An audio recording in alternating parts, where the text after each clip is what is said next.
Greetings and welcome to the weekly edition of the Safe Crypto Show. I am your host, Tyler Jordan, with co-hosts Mike and Jason. Each episode attempts to cover a range of topics, beginning with a roundup of the top cryptos of the week. Next, a discussion of general crypto news and happenings, and then we consider new and interesting projects and ICOs. All followed by a brief discussion of the weekly tech update by MadeSafe. Let's get started with the show. Safe Crypto Show disclaimer. Please keep in mind at all times that we, the hosts and guests of the Safe Crypto Show, are not offering or giving investment advice. We only state our personal opinions and thoughts on our own interests. By watching, you agree to not hold us responsible for any losses you may incur by executing trades or by maintaining holds based upon the subjects discussed in our episodes.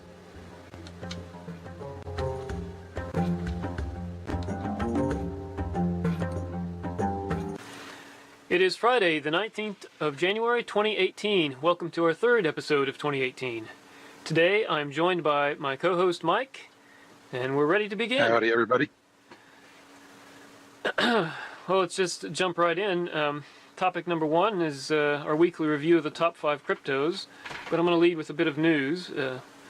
Well, not news so much, but just a comment. With cryptos generally moving sideways yesterday and today, I'm wondering if the bears are done making their move. Last week was a pretty solid bloodletting. I personally took quite a beating. And now I'm wondering if it's really over, or if there is another wave of selling yet to come. With so many traders acting on spurious news from government mouthpieces and the lamestream media, I am certainly uncertain. Okay, so I guess let's get into the top 5. Bitcoin, still at number 1. Probably will be for a while yet. Although Ethereum really has made a lot of gain. I mean, it's amazing where it is now relative to Bitcoin. Yeah, as far as for the BTC dominance, even during the near free fall that we had earlier between last week's show and this week's show, the BTC dominance never really got up much, up to I think 38% was all the higher that it went. Yeah. So even in a free fall, Bitcoin didn't seem to be seen as a safe haven against the drop. Now, based on the news of South Korea with all their, woes on the exchanges and questionable, longevity of those, there were some, expectations that the losses would go pretty much across board. So who knows exactly how much money was pulled out of the markets by the South Koreans, but as we see it at the moment, the market cap, what peaked at about 800 billion, is making its way back up smartly through the 500 billions, and I don't think it's seen 600 since the drop, but it is definitely on the uptick again. Most of the, 7-day percentages are fairly bad across the board, between 10 and 35% typically, but the 24-hour and the 1 and 2 days are generally trending back up. Most of them have the bottom of the hill, and most of them have turned the corner and started coming back up to some extent. Yeah, there was a good uptick the first day of the recovery, and but the last 2 days since then has been, I could almost draw a straight line, horizontal across there on Bitcoin, and on almost all the top 5. They're very very sideways at the moment. I think the market seems undecided about what to do yet. There's definitely pressure on both ends of it. For sure. All right, let's go back. I was looking at the 7-day. I'm going to go back to the Ethereum now. Pull up the chart on that one. It looks even a bit flatter than Bitcoin does. 7-day. Yeah, but it's above 1,000 the way I see it. That's pretty good. That's a good sign. Yeah, pretty good amount to go and have it at for psychological reasons if it's still above 1,000. So that's right. Got that going for Ethereum, and we'll see what it turns out to do next week or two and whatnot. But I think Ethereum should be looking pretty decent here in the short term. Well, the ICOs aren't stopping, and most of them are done through Ethereum now, so people have to buy Ethereum to buy into ICOs, so I reckon it's just going to continue trucking along. Ripple at number 3. Now, Ripple had quite a large gain when the markets came back, and it's since Seems to gone have down given a most bit of it back. since then, but it hasn't been nearly as flat as Bitcoin or Ethereum, but definitely had a much stronger recovery than the others, in the top 5 anyway. Yeah, I think it went down a lot more, comparatively speaking, probably. to the rest of them, because it was up in the mid 3s during the heyday. It had come back and pulled back some since its peak, but as far as for that sell off, still it went down, down about almost 60% from where the pullback was. It was pretty shocking how far it fell. Yeah. Given the amount of time on it and stuff, but still number 3, well entrenched there. Yep. And as far as for this past week and whatnot, I mean, we got lows around $1 and a little bit under on some of the drops and the dips and stuff. So some people got some deals compared to where it's at now at $1.50. So next, what do we have 4, for we've got number Bitcoin 4? Cash. Now, that's even flatter than the others. It's the flattest of the flat. Oops, get the wrong thing there. 7 days. There we go. It didn't have. It had a recovery, but not much of a recovery. Probably the smallest, and yeah, not much happening there. Yeah, for the past couple of days, it's been pretty steady. Bollinger Bands on that, if you're familiar with what those are, should be getting pretty close together. Yeah. So it'll be interesting to see which direction it goes on its next big move. It will indeed. I'm skeptical it's going to go down much, unless the whole market goes down, but never know what's going to happen, do we? Number 5, Cardano. Also flat. flat. Yeah, that flat. Seems to be the trend for the past couple days. Yep. It's like the market isn't really sure which direction it's going to go. But after a shock like we got, it's understandable. Yeah. What's causing it to cautious right now. Waiting to see. For the most part. Waiting to see what happens. I think that's probably a positive sign overall, but I mean, if it started acting wildly again, I would suspect that some whales were having a bit of a game or something. But yeah, I think caution is how most people would approach things at this point. Well, that's all we have for the top 5. There's nothing really to note other than that. EOS is having a strong day today, which I'm happy to see, being an EOS holder, an EOS hodler. All right, let's go on to our next topic, our news segment. I just want to mention at the beginning, last week at the top of the show, we mentioned that there was news of imminent South Korean regulation and or shutdown of exchanges, and that news was exaggerated by Reuters, and it may have caused a little bit of excess bear behavior. This week, however, we've discovered that South Korean officials may have engaged in insider trading, specifically selling with prior knowledge of the government's announcements. And it appears that only 1 or 2 employees were involved, but how do we really know? Do we take the government's word for it? Perhaps only 1 or 2 employees were caught, but this begs the question, was the whole thing a scam by certain high-level officials in the South Korean government and the banks themselves to crash the market and reap large rewards? Maybe, maybe not, maybe I'm a conspiracy freak. But there's no doubt that something improper and fishy is going on. We have a link in the show notes to that story. Second story for today, this is from Cointelegraph. The SEC says crypto-based funds are not ready for regulation. thought that was interesting. Just read the first paragraph here. The U.S. Securities and Exchange Commission released a staff letter on January 18th directed at 2 Wall Street trade groups that are interested in opening ETFs and mutual funds based on Bitcoin. The letter makes the case that companies offering cryptocurrency-based investment products are not yet able to comply with SEC regulations. It goes on. I think this is interesting. On some sides of the coin, we have many people in the crypto arena really begging for regulation. They want guidance on what they need to do in order to not end up in the bad books, so to speak, down the track. Now this is mostly companies that are wanting this.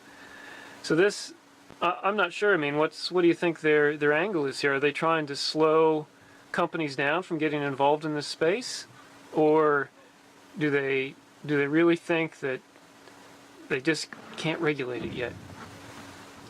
Well, my impression is that they, honestly, I don't know what they're going to be going and doing, but when you really look at it, you kind of have to ask yourself, if you have something that, like the whole entire cryptoverse with blockchain technologies and all the implications that it has, the question I would have is, I know that when I watch the news stories, it seems like virtually every single person on the news desk side of the conversation is, for lack of a better word, clueless.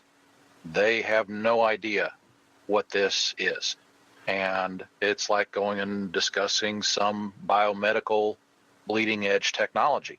It's going to go over the heads of the vast bulk of the people just as much as talking about this internet thing, back in 1992 would have been. It's like, what's this internet thing I hear people talking about? They don't know what it is. And it's not until the information becomes a little more mainstream that people actually are able to know what this is, know what kind of a beast it is.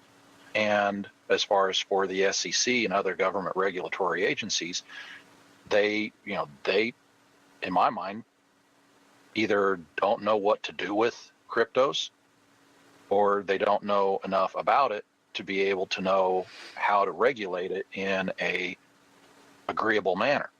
Now, you could go, the ban, and ban hammer everything, make it so that you can't go and trade in it. But the amount of businesses that are building, their business on this technology, just as much as Yahoo and Google and Amazon built their business on the internet technology, there's going to be a certain level of, very careful steps that would need to be taken by the governmental agencies, or else you're going to get, people who are going to use the technology anyways. And that's one thing that I will say, about governments, is that they seem to be pretty aware of this is the new reality. And we're going to have to go and deal with this. We can't stop it. Genie's out of the bottle. And because it's decentralized, there's no way they can stop it. Where do you squeeze? Yeah. But as far as for the companies on the other side, they're saying, please go and set up some regulations. I don't think because they want regulations. I think it's because they don't want to be hassled. Please tell us the set of rules so that we can go and start, doing things, quote unquote, by the rules, and much like the Wild West in the U.S., Wild West days, the law has to be there somewhere, or else you end up with chaos everywhere. And that's not good for the businesses. That's not good for the investors. That's not good for the people trying to, use this particular form of currency that has, dynamics to it that have never been, seen in most of us, pretty much everybody who's been alive. They've never seen money with these aspects. So you think it's mainly ignorance, or they're taking a go slow approach because they don't want to make a misstep?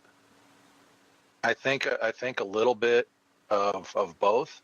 I think they understand that it's a new technology. I think they are very well aware that they have a certain slippery slope that is going to go and cause them that if they try and push this thing the wrong way, it could get completely out of their control. And where they're at right now is it's new enough that the adoption rate hasn't been, drastically seen to increase. But there will come a time when that is going to come. I think by not regulating it, they're actually slowing adoption. And I think that's why they're choosing not to regulate it myself. But I don't know. It could be a little of everything, involved in there. I certainly imagine that they've hired, a dozen computer experts who can tell them what they need to know to regulate it if they were to really choose to do so. That's my feeling. But I think there's also, government is complex, isn't it? I mean, there's a lot of different people.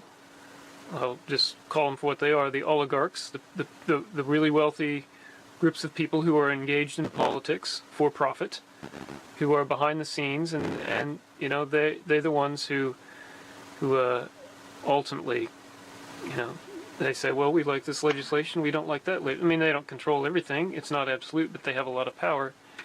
And I don't want to get too conspiratorial here, but, I think you look throughout history and there's always been a group of oligarchs who have been behind the scenes. Anyway, I think it's a matter of consensus at this point, and I think maybe they don't have it. And maybe that's another reason for not jumping in too hard with regulation right away. They're still waiting for consensus on what to do. As we've now seen, Jamie Dimon has come out and retracted his statements on Bitcoin. Not fully, but to a large part. So I mean that tends to be sending a message that a major shift toward crypto is now being accepted. I think they realize that if they play too heavy a hand and everything goes fully decentralized, which eventually it's going to, anyway, if they play too heavy a hand too fast, then it's as you used to say, you can't push a rope. The minute you start pushing it, the minute things start to not go your way. So. I think at this point they're trying to have the illusion of tension in that rope. They want the illusion of control. They figure that's better than having no control at all, or have it appear that they have no control at all, which really is where they're headed. So, anyway, all for that story. Let's get on to my last story this week. Also from Cointelegraph. Morgan Stanley is now clearing Bitcoin futures for clients, helping institutions gain exposure. Now, I think that's a really interesting article. Just, again, read the first couple paragraphs here. Morgan Stanley is now clearing Bitcoin futures for their clients, meaning that Goldman Sachs is no longer the sole Wall Street firm doing so. Morgan Stanley joins Goldman Sachs, TD, Ameritrade, E-Trade, and others in clearing CME and CBOE Bitcoin futures. The reaction of the Bitcoin community has been divided over the creation of regulated Bitcoin futures, with some suggesting manipulation of the underlying Bitcoin market. However, it's clear that the more Wall Street firms that get involved in anything related to Bitcoin, the more legitimacy it gives to the digital currency. I think, if this is going to give more, institutional clients exposure to it, it ultimately is going to mean more money pumping into it. It's hard to short Bitcoin. I mean, they can certainly try, but it's dangerous. So, I mean, I reckon that they would be hedging. They're going to have longs and shorts, and depending on how they feel, they might have more longs one period and more shorts another period. But I'm not sure how well they can short things, because they can't do naked shorting with Bitcoin. So they're facing full exposure when they short. And that's risky business. As far as for the for shorting stuff, you have to have somebody willing to loan it, and where they might be able to go and with stocks and other stuff that has a fairly sizable level of float, basically unowned shares that they can go and use pretty much as they see fit. In Bitcoin, that's not the case. So to do anything that would resemble shorts, they would have to have somebody willing to loan it.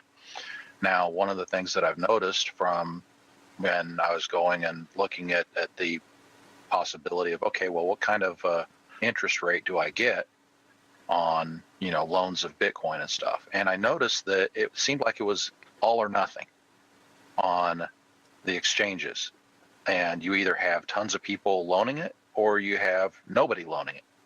And there never seemed to be a sizable amount of money on both sides.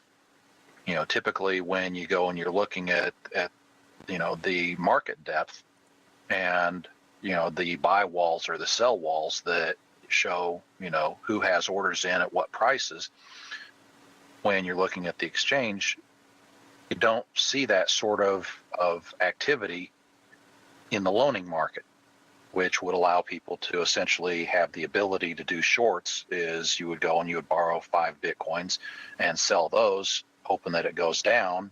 You're listed as being on margin for the exchange, and if the price of the Bitcoin goes the wrong way, then your position gets liquidated, and that's just that's automatic, as it should be in this particular case, especially when you have something that's as volatile as the crypto markets are.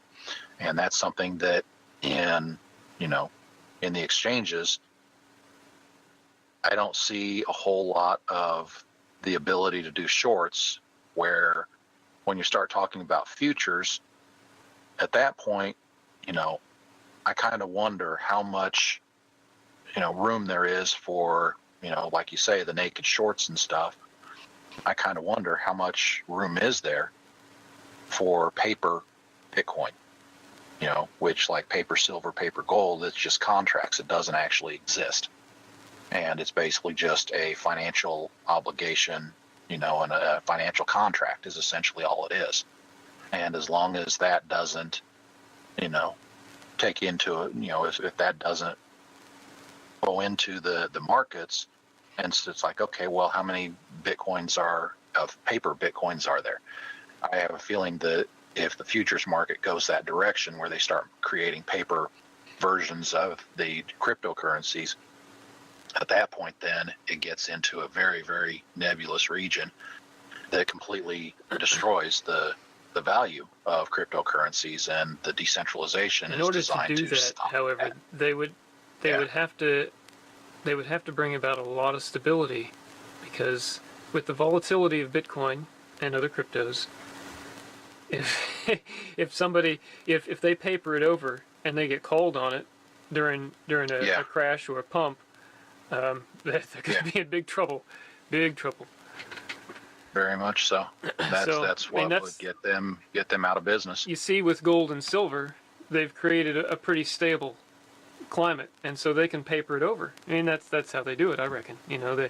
They manipulate the futures market in gold and silver, and thus they stabilize it with their manipulations, and they paper it over after that, and where they complement each other, really, the futures market and the papering, to bring stability to it. And as long as it's stable, no one can touch them. Plus, I guess the bigger banks have reserves that they can actually tap into if they need to. But I think it'll be difficult, even if they do that with Bitcoin. I mean, they can't do it with all cryptos, and there's just more and more and more of them. It's one thing to manage gold and silver, but they can't manage 1,000 different cryptos as well. They just don't have. Well, I don't think so. Yeah. I mean, it would be nigh impossible. All right, let's Once go we get a decentralized exchange, I have a feeling that any sort of semblance of control they might have may go out the window as well. Yeah. Once the humans taken out of the exchange and it's run, purely by math, that's going to be something that'll be interesting to see. I think decentralized exchanges. I mean, there are decentralized exchanges. There's BISC, for one, but I think what's going to end up happening is one of these major exchanges is going to decide, we're going to make a decentralized one. They'll still get a profit out of it or whatever, but that'll take care of their server costs. It'll actually save them a lot of money if they do that, I reckon. And it won't be ideal, because they're still taking a cut. It's not probably going to be an open source one, but they'll go decentralized, and they'll attract, but they'll bring all their users with them, and that's the key. Well, once they bring a load of users over to a decentralized trading platform, then it's going to be a game changer. There's a lot of technical hurdles with decentralized exchanges, because people want trades to be quick, right? And with a decentralized exchange, you need a system, you need a made safe, SafeNet, something that's fast, that can allow, those transfers to occur quickly. And you can't do that with traditional kind of systems that are decentralized. Anyway, on to our topic number 3, the ICO segment. Today I'd like to talk about Gilgamesh. I looked through on ICO Bench, that's where I go and have a look for different new ICOs, and I'm kind of picky about what I'll invest in. I want something that's got some kind of an interesting tack on it, and it definitely can't be scammy in any way. I tend to avoid anything that's in the financial category over there, but there probably are some good ones. I don't know, but I like more technology ones and platform type ones. Those are ones that interest me most, and Gilgamesh is both of those. So just read through their opening paragraph here of what they've got on ICO Bench. Gilgamesh is a knowledge-sharing social platform powered by Ethereum smart contracts and blockchain technology. The network shifts the way readers, critics, and authors communicate and connect with one another. Using the Gilgamesh platform, users can gain and transfer knowledge in a protected environment that encourages widespread learning and education, and incentivizes the human race to become more thoughtful and information-centric. Productive interactions and engagements on the Gilgamesh platform earn users GIL Tokens, GIL, on the Ethereum blockchain through smart contracts. They can spend GIL Tokens excuse me. They can spend GIL Tokens on in-app goods and services, or to vote on the governance of the platform. So the key points that I've taken from their project are that it links authors with both publishers and consumers. And I think that's interesting. They actually they're intending to link with publishers as well. So it's not just like with Steemit, you've got the consumers and the authors and the consumers together. But Gilgamesh is going to bring publishers into the mix too. So the issued token, the GIL token, is used as reward and reputation mechanism, similar to Steemit. The Gilgamesh will store data via the IPFS, so they're not storing data on the blockchain, which is good. Voting for features, well, it's not necessarily good. I mean, the blockchain does give some protection to data, but as what SafeNet wants to do, the data is going to be on the network and secured on the network. So ultimately, I think SafeNet is way better, which is why I started this channel and why we're doing this show. We're really keen on that, but I'm diverging, sorry. So also in the key points for Gilgamesh, voting for features by token holders. Number 5, use tokens to purchase books and services on the site. Now that's really awesome. So you'd be able to actually just use your tokens. You like a particular book that somebody's written and published there, you can pay tokens and have a book sent to you. A publisher will print it out, send it to you on the fly. Number 6, they've got a strong team behind the project. Drawbacks. Well, it has similarities to Steemit. So is it going to have a hard time attracting new users when people over on Steemit, are kind of the natural base for some of the authors and consumers to go over there? And people don't like, it's like Facebook right now.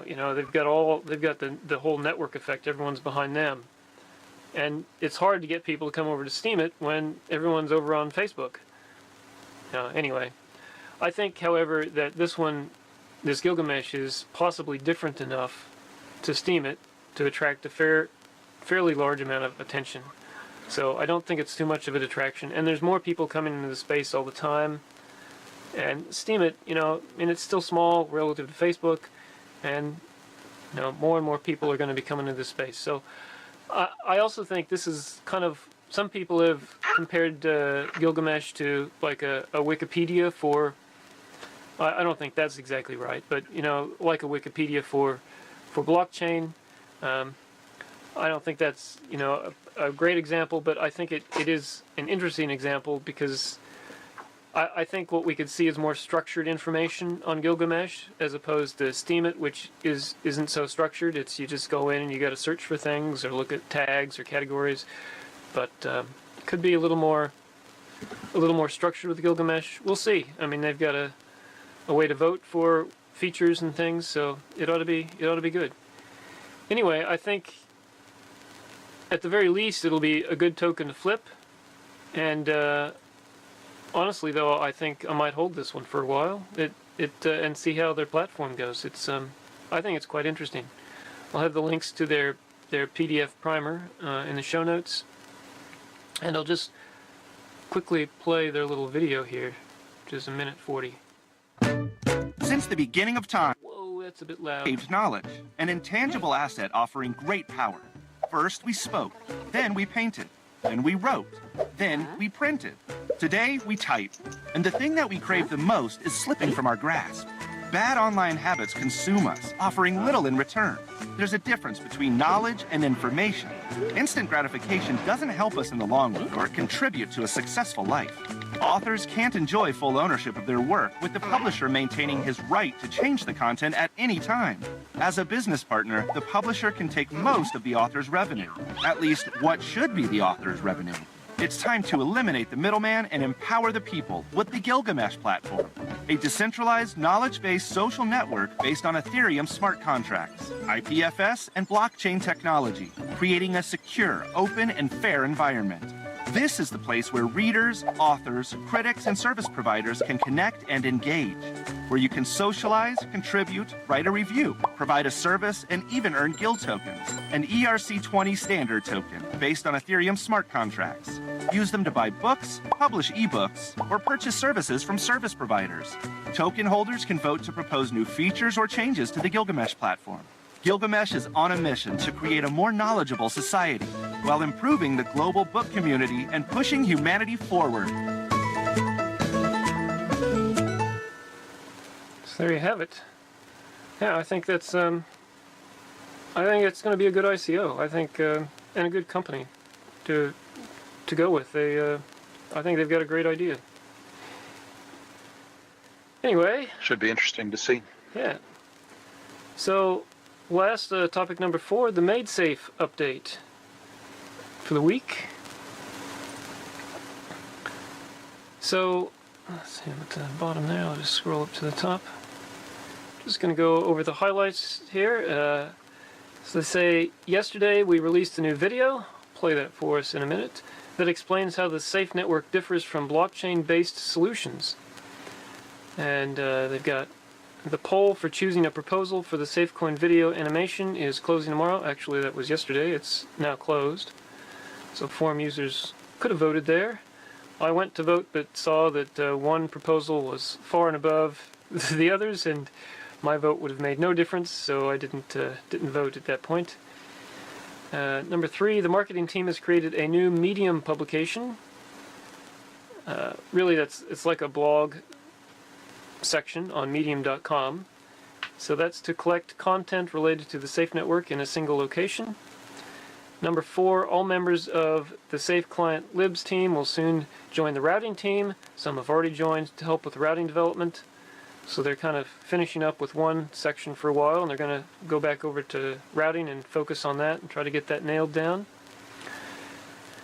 So they've also got a new 30-page primer introduction to the Safe Network, which is nearing completion. Now that's being not done by the main team, that's being done by some really dedicated forum members who have gone out of their way to put together, they've spent a lot of hours developing this. I haven't seen it yet, but I know these guys, and I'm sure it's going to be a really great primer, and I can't wait to see it, honestly. I think it's going to be really good. I'm going to be sharing that around a lot. We might have to do a show to go through it. I think it could be really worthwhile. So now their new blog is medium.com/SafeNetwork. So they'll be collecting content from, because they've had disparate blogs here and there, and I think they're going to put everything together on that one site. Medium.com is a really great marketing tool, so I think this is going to be a really beneficial thing. I'm very happy to see that they're going to take advantage of that site. Very pleased about that. So there were also many technical updates this week as usual. For greater detail with all of the updates, please check out the link in the show notes. And go to the forum, get involved. That's what I recommend. There's so much happening there and so much to learn. It's an amazing forum, really active members there. And SafeNet is going to really transform things. It's going to take so many people by surprise when it gets out. Well, that's all I have today. Mike, do you have anything else you want to add? No, that was a pretty good show in my mind. Yeah, I think we did well. Got a lot of good info out. Well, I'd like to thank both our viewers and my co-host Mike for joining me today. We hope you found the episode informative and helpful. Please subscribe, like, comment, and share our video with others. And tune in next week for another interesting episode. Thank you. Have a good one, everyone. Bye.